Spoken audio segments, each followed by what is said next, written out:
Hi, Josh. How are you? Hi. Hi.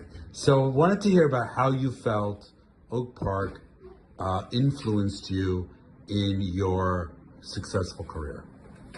Um, how did Oak Park influence me on my career? That's a hard, challenging question. I think my experience at Oak Park informed my life and my career very much because I think uh, I never really felt like I fit in, even my whole life, even prior to getting to Oak Park, but definitely when I was in high school.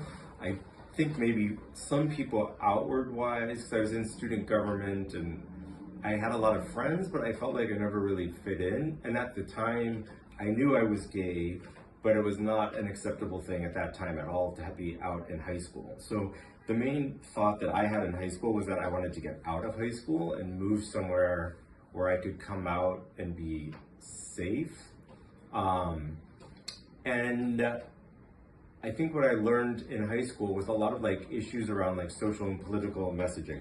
I didn't fit in and I felt different from everybody else. And I think that I was, there were times that I was bullied at school, just like it was not a very good experience. But it made me feel empathy for other people who didn't fit in, or particularly for issues around like the LGBTQ community, issues around people who don't have money, people with who are from different races or countries. But I think around that time I started to develop, which I didn't really understand, like more empathy to people.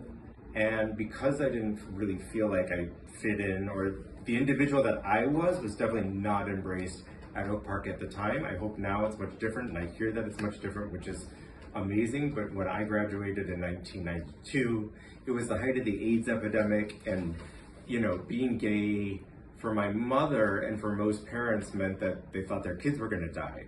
And so what was in the news, like being gay was not good, because I think, for my parents, and I think a lot of the people of my parents, of my peers, there was a big fear that everyone was going to die. So it was a very challenging time. So it wasn't until I got to New York and I started working on my own. When I first got to New York, it was the first time I ever felt that I belonged somewhere. I loved the people. I finally had found a community